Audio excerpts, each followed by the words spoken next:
சிக்ஸ்த்தில் வளர்க தமிழ்னு ஒரு பாடம். சிக்ஸ்த்து வந்து ஒரு 3 டேர்மில் யூனிட்ஸ் வந்து தனித்தனியாக பிரித்து கொடுத்துருப்பாங்க. சிக்ஸ்த்தை ஃபுல்லாக படிச்சிட்டோம்னா ஒரு 2 கேள்வி 3 கேள்வி சிக்ஸ்த்துக்குள்ளே இருந்து வரும். ஏன்னா சிக்ஸ்த்து தமிழ் படிக்கிறது ரொம்ப ஈஸி. இந்த கொஸ்டின்ஸை வந்து நம்ம மிஸ் பண்ணிடக்கூடாது. ஆக கவனமாக சிக்ஸ்த்து பாடத்தை நம்ம ஏன்னா புரிஞ்சுக்கிறது வந்து ரொம்ப ஈஸி. சிக்ஸ்த்தை பொறுத்த வரைக்கும் நம்ம அந்த பாடங்களை புரிஞ்சு படிக்கிறதுங்க ரொம்ப ஈஸி. அதை படிக்கிறதுக்கு முன்னாடி ஒரு 2-3 தடவை ரீட் பண்ணிவிட்டு படிக்க ஆரம்பித்தோம்னாலே ஈஸியாக அதை வந்து நம்ம படிச்சிடலாம். ஒரு 3 கேள்வி 7th இருந்து வருது அப்படின்னா அந்த 6 கேள்வியை நம்ம மிஸ் பண்ணிடக்கூடாது. அப்போ லைன் பை லைனாக எந்த பக்கத்தில் என்ன இருக்குங்கிற விஷயம் நமக்கு தெரியணும். இதை முதல் பாயிண்ட் பாருங்களேன். மனித இன பரிணாம வளர்ச்சியினுடைய சிறப்புகளில் ஒன்று மொழி. ஆரம்பத்தில் மனுஷன் எப்படி இருந்தான், அதுக்கப்புறம் கொஞ்சம் கொஞ்சமாக அவனுடைய பேச்சு மொழி ஆரம்பிச்சிச்சு. சைகை மொழியிலிருந்து பேச்சு மொழிக்கு வர ஆரம்பித்தா. ஆக மனிதரை பிற உயிரினங்களிடமிருந்து வேறுபடுத்தியும் மேம்படுத்தியும் காட்டுவது எதுனா இந்த மொழி தான். உலகத்தில் 6000த்திற்கும் மேற்பட்ட மொழிகள் இருக்குது. டைரெக்டாக எத்தனை மொழிகள் இருக்குன்னுலாம் கேட்க மாட்டாங்க. 6000த்துக்கும் மேற்பட்ட மொழி இருக்குது. இதில் சில மொழிகள் மட்டும்தான் பேச்சு வடிவம் எழுத்து வடிவம்னு இந்த 2 விஷயத்தை பெற்றுள்ளன அப்படின்னு தான் இந்த பாடத்தில் சொல்லப்பட்டிருக்கு. இலக்கிய மொழிகளை செம்மொழிகள்னு சொல்கிறோம். இதில் 2 கொட்டேஷன் இருக்குது பாருங்களேன். யாமறிந்த மொழிகளிலே தமிழ் மொழி போல் இனிதாவது எங்கும் காணும், என்று பிறந்தவள் என்று உணராத இயல்பினலாம் எங்கள் தாய். இது வந்து பாரதியோட கோட்ஸு. அதாவது தமிழ் பாடத்தை பொறுத்த வரைக்கும் ஒரு கேள்வி கோட்ஸில் இருந்து கேட்பாங்க, கொட்டேஷன்ஸில் இருந்து கேட்பாங்க. ஆக இந்த பாடத்தில் 2 கொட்டேஷன் இருக்குது. அதாவது எந்த படம்? Very good. வளர்க தமிழ்ங்கிற பாடத்தில் 2 கொட்டேஷன் இருக்குது. அந்த முதல் பாடத்தில் இருக்கிறது பாரதியாரோடது, யாமறிந்த மொழி என்று பிறந்தவள். இந்த மாதிரி கீ பாயிண்ட் வச்சுட்டு நம்ம படித்தோம்னா நமக்கு கொஞ்சம் ஈஸியாக இருக்கும். ஒரு 4 பாயிண்ட் பார்த்தாச்சா? அதுக்கு அடுத்தது 5வது பாருங்கள்.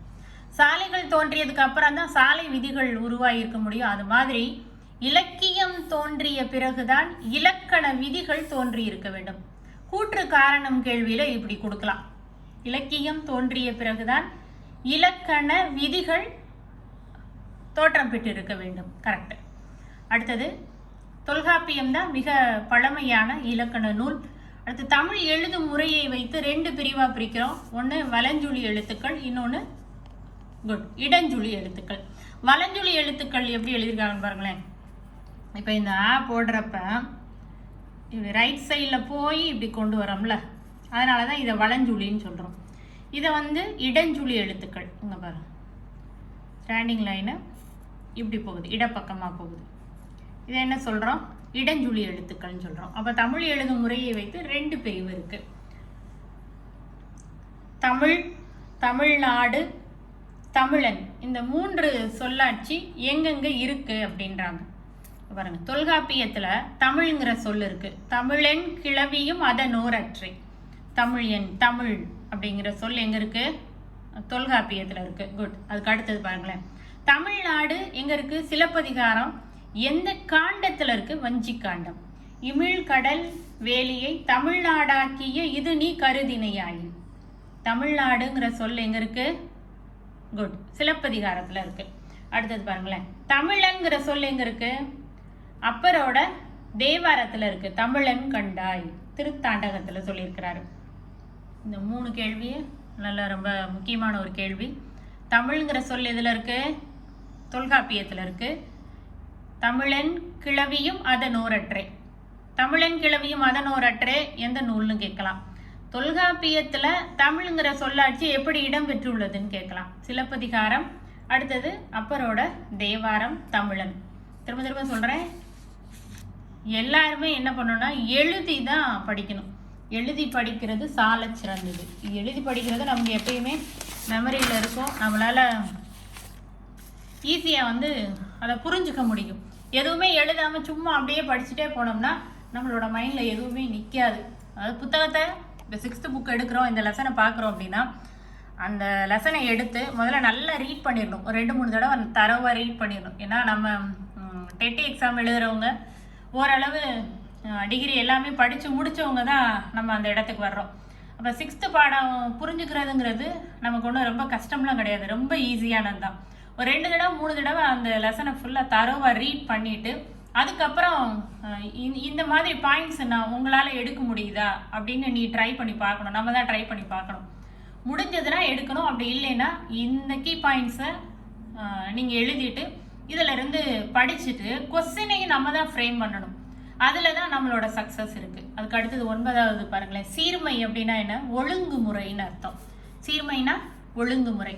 தமிழின் பல வகை சீர்மைகளும் அதனுடைய சொற்குறிப்பு இதுதான் முக்கியமானது. அதன் சொற்குறிப்பு தான் குறிப்பிடத்தக்கது. சீர்மைனா ஒழுங்குமுறை. அதுக்கு அடுத்தது பாருங்களேன். உயர்திணை அக்ரிணை 2 இருக்கு.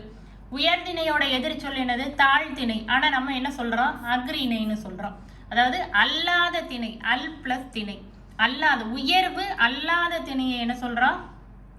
குட், அக்ரிணைன்னு சொல்றோம். ஓகேவா?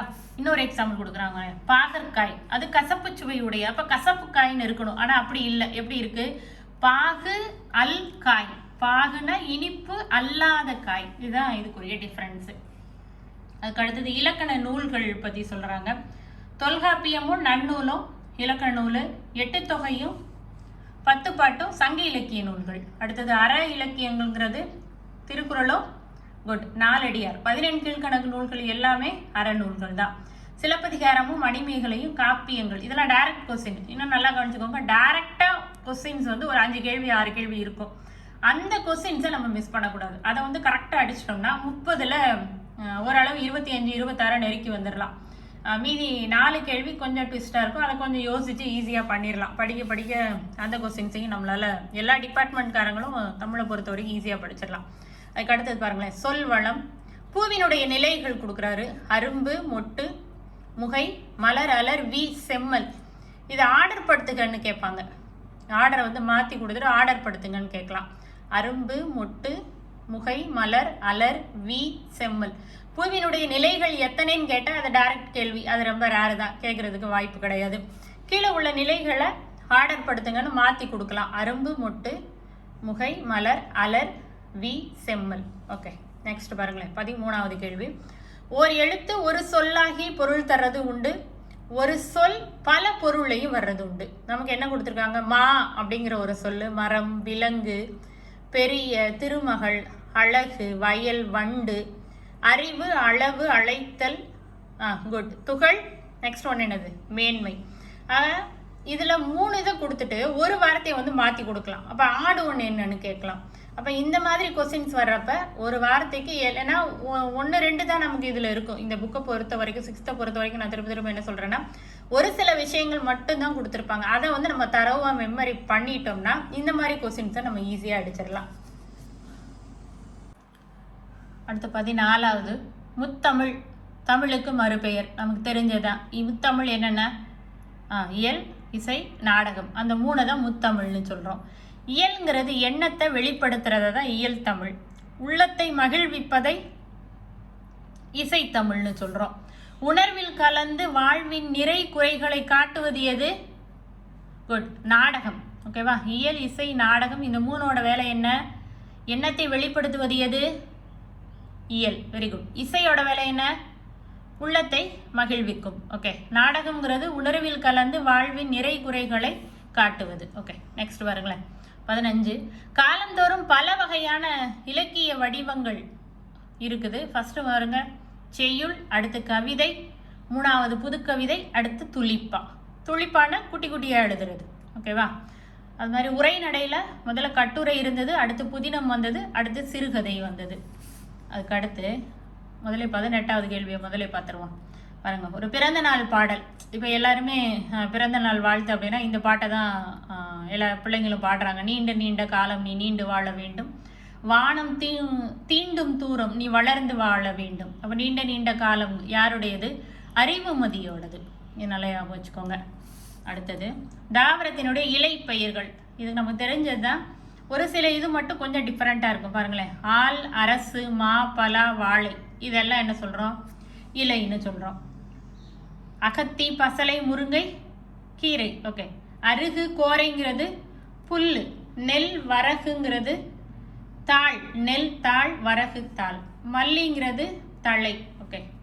சப்பாத்தி கள்ளி, தாழைங்கிறது மடல். கரும்பு, நாணல்ங்கிறது தோகை. பனை, தென்னை, ஓலை. நெக்ஸ்ட்டு கமுகு, பாக்கு, இது என்ன சொல்கிறோம்? கூந்தல்னு சொல்கிறோம். இதான் கொஞ்சம் டிஃப்ரெண்ட்டாக இருக்குது பாருங்கள். அடுத்து மொழியை கணினியில் பயன்படுத்த வேண்டுமெனில் அது எண்களின் அடிப்படையில் வடிவமைக்கப்பட வேண்டும். கூற்று கேள்வியில் இப்படி கேட்கலாம். இதை எழுத்துக்களின் அடிப்படையில், பொருளின் அடிப்படையில் அப்படி கொடுத்து கேட்கலாம். இந்த வார்த்தை தான் சில கேள்விகளில் பார்த்தீங்கன்னா வார்த்தை தான் ரொம்ப முக்கியம். அதை மட்டும் கொஞ்சம் கவனிச்சிட்டோம்னா நம்மளால் ஈஸியாக அந்த கேள்விக்குரிய பதிலை வந்து கொடுக்க முடியும். பாருங்கள், மொழியை கணினியில் பயன்படுத்த வேண்டுமெனில் அது எண்களின் அடிப்படையில் வடிவமைக்கப்பட வேண்டும். ஆக 6th அந்த ஃபஸ்ட் லெசனில் மொத்தம் 18 பாயிண்ட்ஸ் இருக்குது. இதில் வந்து நம்மளால் எத்தனை கேள்விகள் எடுக்க முடியும், அடுத்து வந்து கேள்விகளாக நான் உங்களுக்கு அடுத்த வீடியோவில் கொடுக்குறேன். நன்றி.